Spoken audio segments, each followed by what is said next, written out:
This channel does not promote any violent, harmful, or illegal activities. All content provided by this channel is meant for an educational purpose only.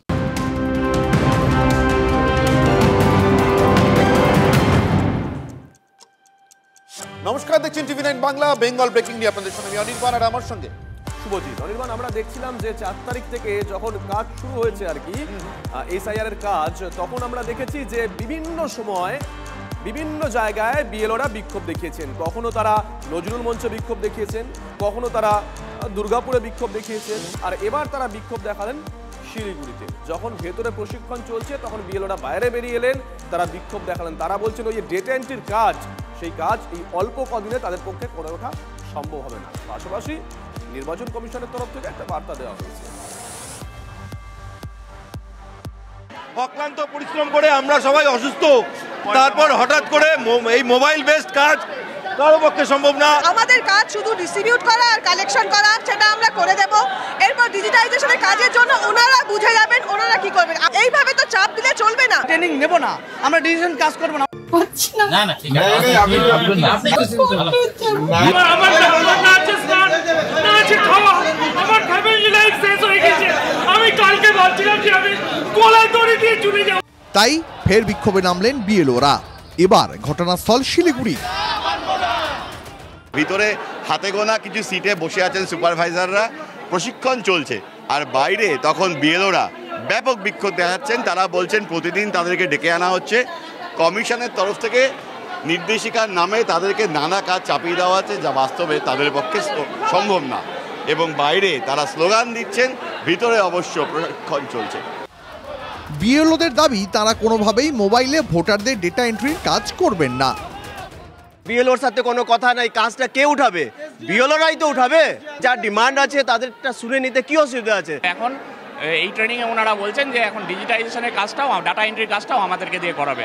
না কোনো device দিচ্ছে, না কোনো নেটের দিচ্ছে, সব কিছু আমাদের নিজেদেরটা ইউজ করতে হচ্ছে। ওনারা বলছে অনলাইনে ফিল আপ করতে হবে, তার জন্য ডিভাইস নেই, ম্যান পাওয়ার নেই। প্রতিদিনই নতুন নতুন আমাদেরকে চাপিয়ে দিচ্ছে, যেগুলো আগে কোনোদিন বলেনি। 12:45 অবধি ফোন আসে, সকাল 6:23 থেকে ফোন আসা শুরু করে, সারাক্ষণ ধরে পাবলিক সার্ভিস দিয়ে। আমরা তো পাবলিক সার্ভিস না, সেই হিসাবে এই পরিস্থিতিতে বিএলওদের কাজের চাপ কমাতে উদ্যোগ নিয়েছে সিইও দফতর। সূত্রের খবর, রাজ্যের কাছে 1000 ডেটা এন্ট্রি অপারেটর চেয়েছিল কমিশন। ডেটা এন্ট্রি অপারেটর না পেয়ে ফের রাজ্যকে চিঠি দিয়েছে সিইও দফতর। রাজ্য সরকার অসহযোগিতা করছে। যে কাজটা আপনার বিহারে 4 মাসের জন্য 1000 ডাটা এন্ট্রি অপারেটর নিয়েছিল নীতিশ কুমারজির সরকার, কন্ট্রাকচুয়াল। এখানে ইলেকশন কমিশন থেকে অনেক আগে প্রপোজাল পাঠালেও মমতা ব্যানার্জির নির্দেশে অর্থ দপ্তর মঞ্জুরি দেয়নি ডাটা এন্ট্রি অপারেটরদের জন্য। বিএলওরা প্রথম থেকে যে যে সমস্যার কথা বলেছেন তার সঙ্গে এটার কোনো সম্পর্কই ছিল না। বিএলওরা যে পরিকাঠামোগত সমস্যাটা তৈরি হয়েছে, এইটা নির্বাচন কমিশন পরিকাঠামো না রেখে অল্প সময়ের উপর তাদের চাপ দিয়ে এই সমস্যাটা তৈরি করে ফেলেছে। এনুমারেশন ফর্ম ডিজিটাইজ করতে অতিরিক্ত বিএলও, ইআরও, এইআরওদেরকেও সামিল করার চেষ্টাও করেছে কমিশন। বিএলওদের জন্য অ্যাপে বিএলও ছাড়া বাকিদের ব্যবহার করতে দেওয়ার আর্জি জানিয়ে জাতীয় নির্বাচন কমিশনকে চিঠি দিয়েছে সিইও দফতর। প্রসেনজিৎ চৌধুরী ও শ্রাবন্তী সাহার রিপোর্ট, টিভি9 বাংলা। দেখুন, সাধারণত আপনারা ভোটের আগে সংবাদ মাধ্যমকে দেখেন যে রাজনৈতিক নেতাদের সফর সঙ্গী হয়। রাজনৈতিক নেতারা কি করেন, কিভাবে প্রচার করেন, কোথায় কোথায় যান, পুরোটাই আপনাদের সামনে তুলে ধরে। কিন্তু আজ আপনাদের একটা অন্য ছবি দেখাবো, অন্য নেতার ছবি দেখাবো। না, তারা রাজনীতি করেন না, তারা এসআইআর প্রক্রিয়ার নেতৃত্ব দিচ্ছে। তারা বিএলও, যারা আমার আপনার নাম ওই তালিকায় রাখার এবং বাদ দেওয়ার মালিক। দিনভর কিভাবে কাটছে তাদের, দেখুন তাদের কথা। না না ঠিক আছে, আপনি আমার নাচে খাওয়া আমার ফ্যামিলি লাইফ শেষ হয়ে গেছে। আমি কালকে ভাবছিলাম যে আমি গলায় দড়ি দিয়ে চলে যাব। আমি লিগালি যা হওয়ার হবে। কেন এত প্রতিবাদ? কেন বিএলওরা ক্ষোভে ফেটে পড়ছেন? কেন তারা বলছেন কাজের অতিরিক্ত চাপ? কিভাবেই বা তারা কাজটা করছেন সেটা জানতেই বিএলওদের সঙ্গে সকাল থেকে রাত পর্যন্ত ঘুরলেন টিভি9 বাংলার প্রতিনিধিরা। গলায় ঝুলছে নির্বাচন কমিশনের পরিচয়পত্র, হাতে ফাইল, কখনো এ বাড়ি কখনো ও বাড়ি ঘুরছেন। এনুমারেশন ফর্ম পূরণ হয়েছে কিনা খোঁজ নিচ্ছেন। এনার হাতেই এখন বাঁকুড়ার 95 নম্বর বুথের ভোটারদের ভাগ্য। কিভাবে এসআইআর এর কাজ করছেন তা জানতেই TV9 বাংলার সঙ্গী হয়েছিল বিএলও দেবব্রত চন্দর।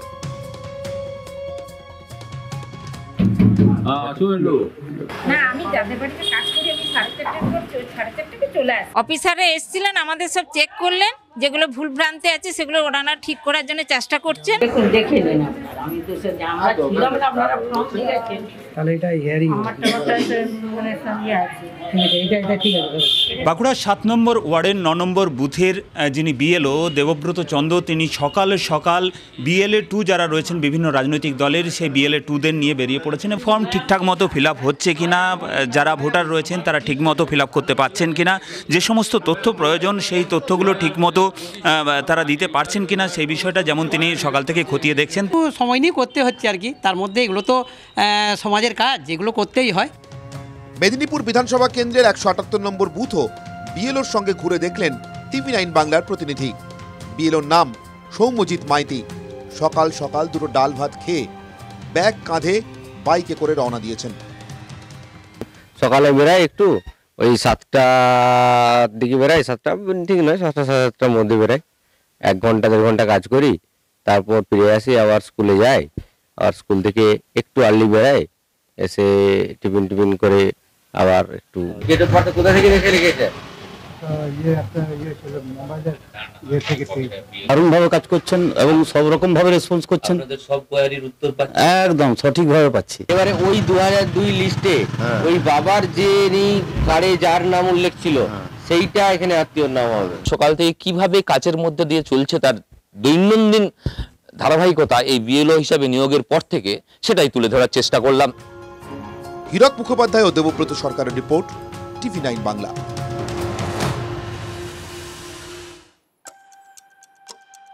বিজেপির বিহার জয়ের দিনই তৃণমূল একটা ক্যাম্পেইন শুরু করেছে, মানে প্রচার। AI দিয়ে তৈরি ভিডিও দেখতে পাবেন এখানে সেখানে, সোশ্যাল মিডিয়ায় প্রচুর। টিজার লাইন, যদি তারা আসে, তারা মানে বিজেপি। তা শাসক তৃণমূল বলছে গণতন্ত্রকে রক্ষা করাই লক্ষ্য, মানে বিজেপি যদি একবার আসে গণতন্ত্রের বোধহয় ঘটিবাটি বিক্রি হয়ে যায়। তো বেশ, কিন্তু বিহারে বিজেপি জিতেছে বলে মিছিল করতে যাওয়ায় বিজেপি নেতাকর্মীদের মারধরের অভিযোগ উঠলে কোন গণতন্ত্র রক্ষা হয়? স্রেফ মিছিল করায়, মানে মিছিলটা করায় বলাটা বোধহয় ভুল হলো, মিছিল করবেন একটা প্রস্তুতি চলছিল, মিষ্টি বিলি করছিল। শুধুমাত্র এই অপরাধে বৃদ্ধ মা, স্ত্রী এবং নিজের শিশুর সামনে বিজেপি নেতাকে যখন পুলিশ চোরের মতো টেনে হিচড়ে তুলে গাড়িতে তোলে, তখন গণতন্ত্র রক্ষার দায় থাকে না?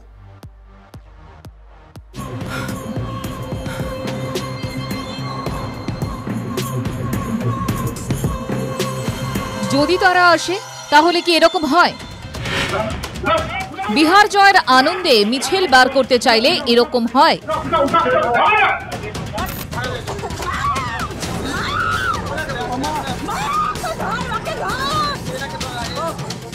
মা বউয়ের সামনে বিজেপি নেতাকে টেনে হিঁচড়ে তুলে নিয়ে যেতে হয়।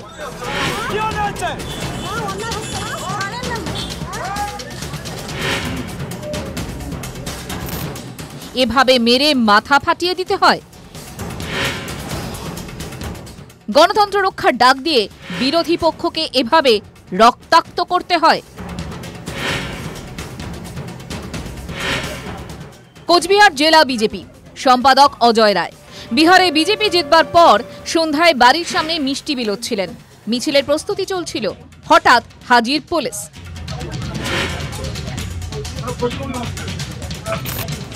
যদি তারা আসে তাহলে কি হয় দেখুন।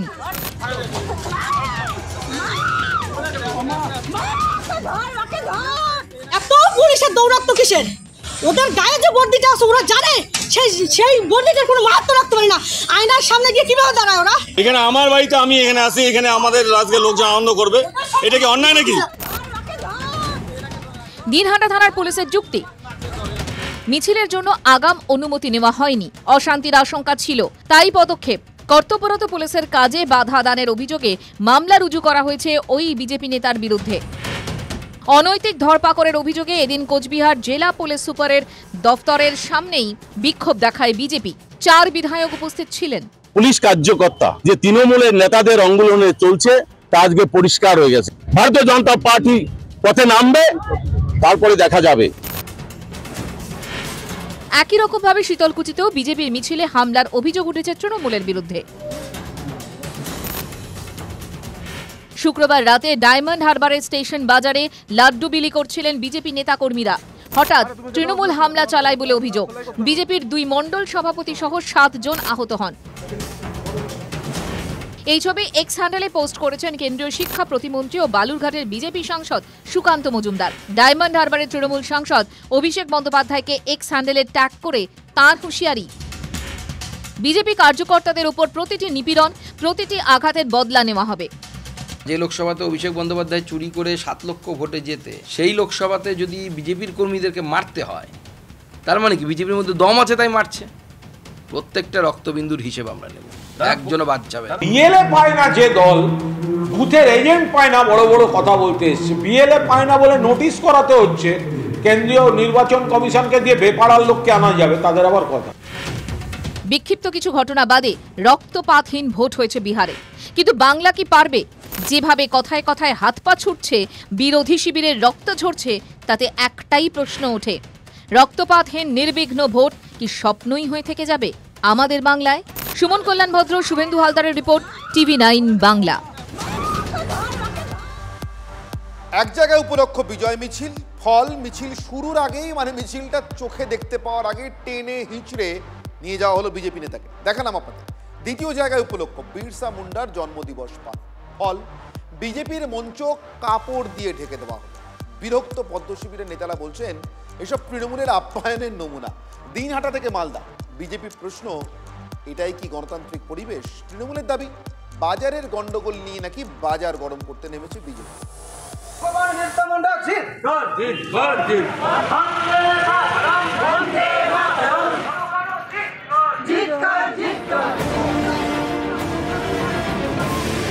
স্লোগান তুলে বিজেপির মিছিল। মিছিল শেষে মঞ্চে সভা হওয়ার কথা, কিন্তু সভা কিভাবে হবে? মঞ্চের সামনে এসে তো ভিড়মি খাওয়ার জোগাড় বিজেপি বিধায়ক কর্মীদের।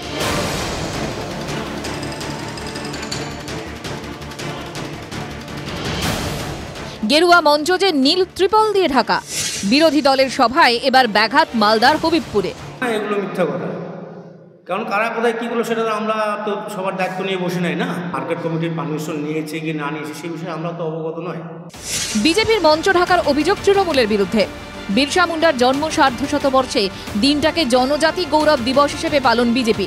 এদিন আদিবাসী প্রভাবিত হবিবপুরে একাধিক কর্মসূচি নিয়েছিল পদ্ম শিবির, কিন্তু না, সভা মঞ্চেই তো উঠতে পারলেন না বিজেপি নেতারা।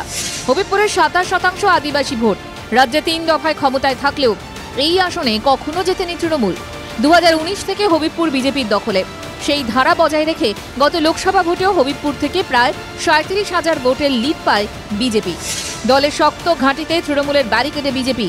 তাৎপর্যপূর্ণ বিষয় হল আদিবাসী প্রভাবিত আসনে বিরসা মুন্ডার জন্মদিবসে পালনে বাধা পেল পদ্ম শিবির।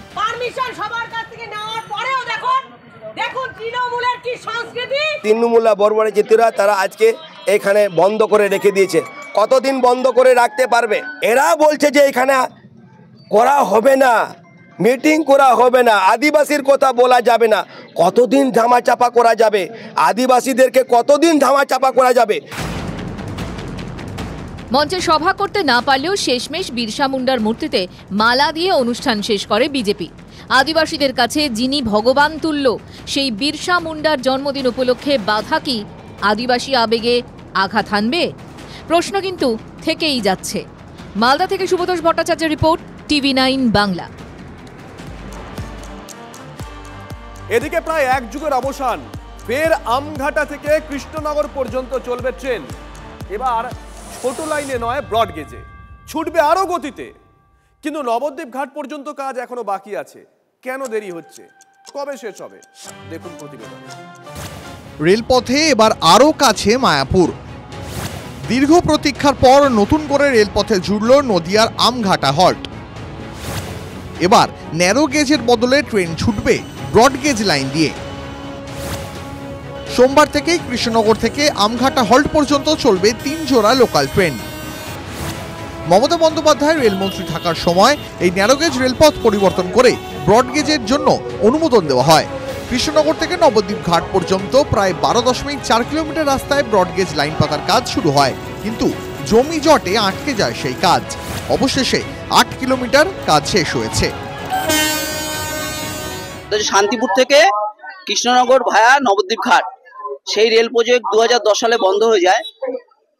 বড় রেলের স্বপ্ন দেখিয়ে প্রায় 14 বছর ধরে আমরা বঞ্চিত।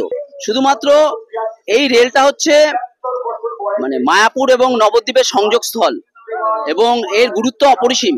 এখান থেকে আমরা দাবি তুলছি, আর মানে গড়িমসি নয়, নবদ্বীপের মানুষের যে স্বপ্ন সেই স্বপ্নকে তারা সফল করুক এবং নবদ্বীপ ঘাট পর্যন্ত দ্রুত রেল সম্প্রসারণের কাজ সেটা যাতে তারা শেষ করে। যদিও রেলপথের উদ্বোধনে এসে জমি নিয়ে রাজ্যের বিরুদ্ধে অসহযোগিতার অভিযোগ তুলেছেন বিজেপি সাংসদ, পাল্টা জবাব দিয়েছে তৃণমূলও।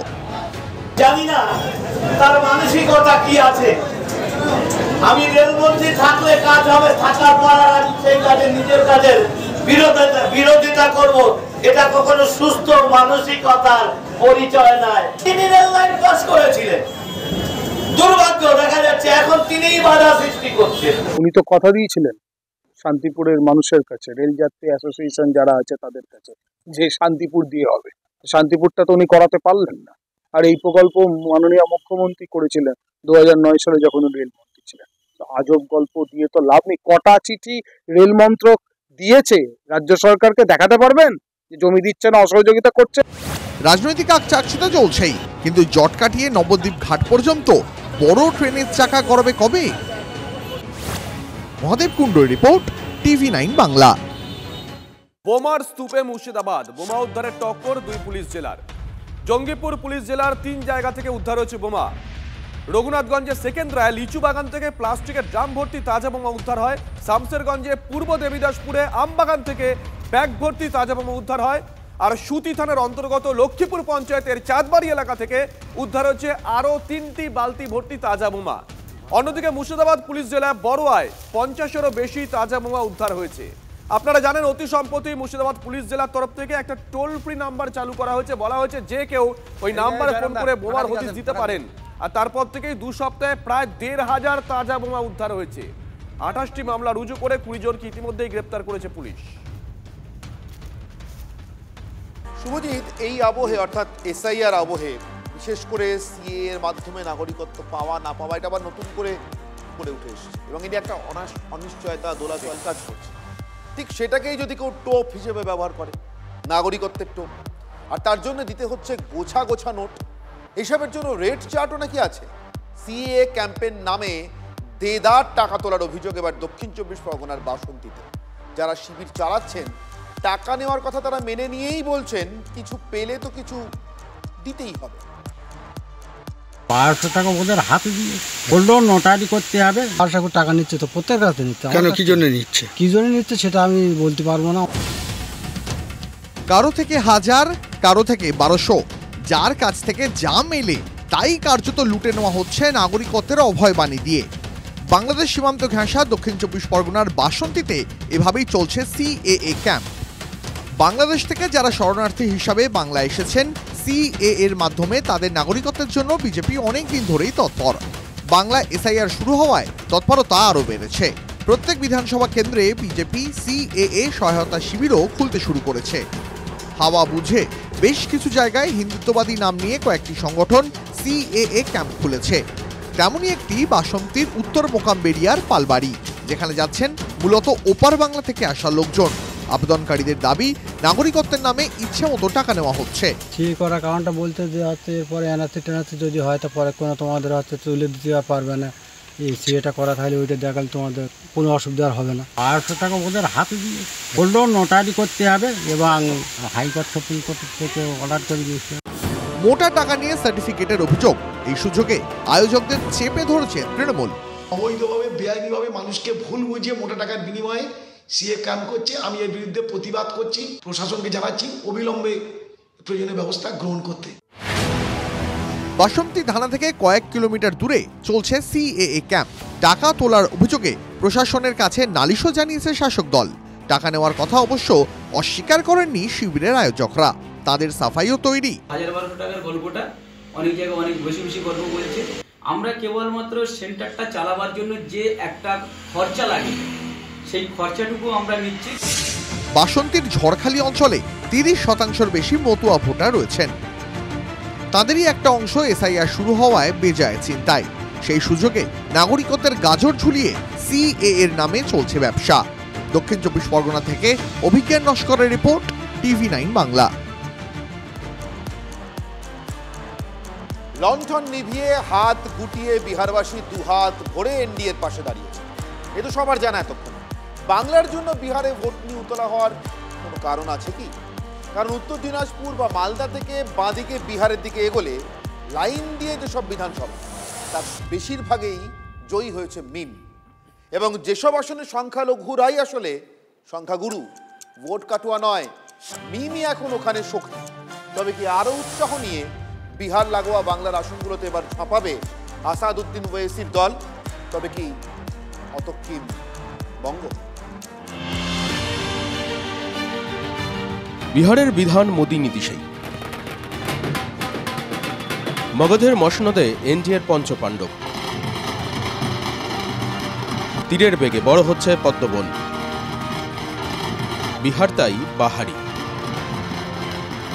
অতীতের একটার পর একটা রেকর্ড গুড়িয়ে দেওয়া মগধভূমে আলাদা করে চোখে পড়ছে সীমাঞ্চলের সমীকরণ। আরও ভালো করে বললে বাংলার ঘাড়ে নিঃশ্বাস ফেলা আসনগুলোর ফল। বাংলা লাগোয়া বিহারের 9টা আসনের 5টাতেই মিমের দাপট। তবে কি বিহারের উৎসাহে 26-এর মহাযুদ্ধে বাংলায় আরও ছাপাবে আসাদউদ্দিন ওয়েসির দল? বিহারের কিষানগঞ্জ, কাটিহার ও পূর্ণিয়া জেলার পাশেই আমাদের উত্তর দিনাজপুর ও মালদা। বাংলার এই দুই জেলার একদম পাশে কিষানগঞ্জ, কোসাধামন, আমৌর, বৈশি, বাহাদুরগঞ্জ, ঠাকুরগঞ্জ, বলরামপুর, প্রাণপুর ও মণিহারি বিধানসভা। এই 9টা আসনের মধ্যে 5টাতেই একতরফা জয় মিমের। 2টো কংগ্রেস, একটা বিজেপি এবং একটা চিরাগ পাসওয়ানের দলের দখলে। বিহারের পূবে আর ভোট কাটুয়া নয়, নিজেদের শক্তি হিসেবেই কি প্রতিষ্ঠা করেছে মিম? এই প্রেক্ষাপটে অনেকেরই প্রশ্ন, তবে কি বিহার ঘেঁষা উত্তর দিনাজপুর, মালদায় সক্রিয়তা আরও বাড়াবে তারা? সংখ্যালঘু প্রধান মুর্শিদাবাদেও নতুন করে কি ঘুঁটি সাজাবে মিম? মুর্শিদাবাদে মুসলিম ভোট প্রায় 65%, মালদায় 51% এবং উত্তর দিনাজপুরে 42%। আর বিহারের ঠিক পাশেই বাংলার যে আসনগুলো রয়েছে, হরিশ্চন্দ্রপুরে 72%, গোয়ালপুকুরে 70% এবং করণদিঘিতে 50% মুসলিম ভোট রয়েছে। মিম এখানে বিজনেস পার্টি হিসাবে বাংলায় গৃহীত আছে। সুতরাং বিজনেস পার্টিকে ব্যবসা করার জন্য কেউ একটি মুসলিমরা ভোট ব্যাংক ভাগ করবে না। মিম তো নিজে স্টেটে খুব ভালো একটা ভোট করতে পারেনি। আলাদা স্টেট, আলাদা কালচার, আলাদা ইতিহাস, আলাদা সংগঠন, আলাদা আপনার জোটের পার্টনার্স আলাদা, সব কিছু আলাদা। এখানে কিছু হবে না, কারণ ওখানকার মানুষ সিপিএম কংগ্রেস যে জোট আছে সেই জোটের উপরে আস্থা রাখেনি। বিজেপির বিরুদ্ধে যে সিপিএম যে জোট হয়েছে সেই জোটের উপর ওরা আস্থা রাখেনি, ফলে ওটা হয়েছে। এখানে সেটা কোনো এফেক্ট হবে না। মুসলিম ভোট নিয়ে এই ভাগাভাগির খেলায় একটি তথ্যে নজর দেওয়া যাক। গত বিধানসভা ভোটে বাংলায় 40 থেকে 90% সংখ্যালঘু প্রভাবিত 74টা আসনের মধ্যে 72টাতে জেতে তৃণমূল। বিজেপির দখলে যায় একটা আসন, আইএসএফ জেতে একটা আসন। বিহারের ভোটে নিয়ম করে নরেন্দ্র মোদী, অমিত শাহ অনুপ্রবেশ ইস্যুতে মুখ খুলেছেন। মুর্শিদাবাদ জেলায় অনুপ্রবেশের অভিযোগ বারবার উঠে আসে। সংখ্যালঘু প্রধান জেলায় মিমের যাতায়াত কিন্তু বাড়ছে। মিমের ফোন গেছে ভরতপুরের বিদ্রোহী তৃণমূল বিধায়ক হুমায়ুন কবিরের কাছে। বাংলায় সেই গ্রহণযোগ্যতা তিনি দেখাতে পারবেন না। বিক্ষিপ্তভাবে নিশ্চয়ই তিনি চেষ্টা করছেন। মিম বাংলায় ফ্যাক্টর হবে না। কি প্রভাব ফেলবে জেলায়? মিম প্রভাব ফেলবে বলে আমাদের মনে হয় না। গত বিধানসভা ভোটে বিহারে মিমের 5 জন জিতলেও পরে তাদের 4 জন আরজেডিতে যোগ দেন। মহাজোটে যোগ দিতে চাইলেও ওয়েসিকে আমলই দেননি তেজস্বীরা। তারই কি জবাব দিল মিম? যাত্রা ভঙ্গ হলো মহাজোটের। मैं सीमांचल की जनता का शुक्रिया अदा करूंगा। ख़ास तौर से उन्होंने मजलिस इत्तेहादुल मुस्लिमीन को अपनाया। अब तक हमारे 5 मेंबर्स रुकने असम्बली और एमएलए बने। इंशाअल्लाह वो सीमांचल की इंसाफ के लिए लड़ाई लड़ेंगे। 2020-তে বিহারে চমক দেওয়ার পরপরই ফুরফুরা শরীফে এসেছিলেন ওয়েসি। তারপর 21-এর বিধানসভা ভোটে বাংলায় 6টা আসনে প্রার্থী দিলেও কোথাও 2% ভোটও পায়নি মিম। তবে বিহারের সাফল্যের আগে থেকেই অবশ্য বাংলায় সক্রিয়তা বাড়িয়েছে ওয়েসির দল। মার্চ মাস থেকে শুরু হয়েছে মিসড কলে সদস্য সংগ্রহ। তাদের সর্বভারতীয় ধারাটা সেটা যদি এ রাজ্যে ভোটের আগে মুসলিম অধ্যুষিত এলাকাগুলোতে ওয়াইসি নামাতে পারে, তাদের হ্যামলিনের বাঁশির আওয়াজে কিন্তু এখানকার মুসলিমরা একটা অংশ উল্লেখযোগ্য সাড়া দিতে বাধ্য হবে। বিহারে মিমের ঘুড়িতে ভোকাট্টা হয়েছে মহাজোট। বিহারের ঘুড়ি কি এবার বাংলার নীল সাদা আকাশে খেলা দেখাবে? Bureau report, TV9 Bangla. আর এই মুহূর্তে আরো একটা বড় খবরের দিকে নজর রাখতে হচ্ছে। এসএসসির একাদশ দ্বাদশ ইন্টারভিউ প্রার্থীদের ফল প্রকাশ। এসএসসির একাদশ দ্বাদশের ইন্টারভিউ প্রার্থীদের ফল প্রকাশ, কিন্তু তাতেও সমস্যা, ফের বসে গেল ওয়েবসাইট। সাইটে রেজাল্ট দেখতে সমস্যা হচ্ছে। ওয়েবসাইটে 80-র মধ্যে প্রাপ্ত নম্বর দেখতে পাবেন ইন্টারভিউ প্রার্থীরা।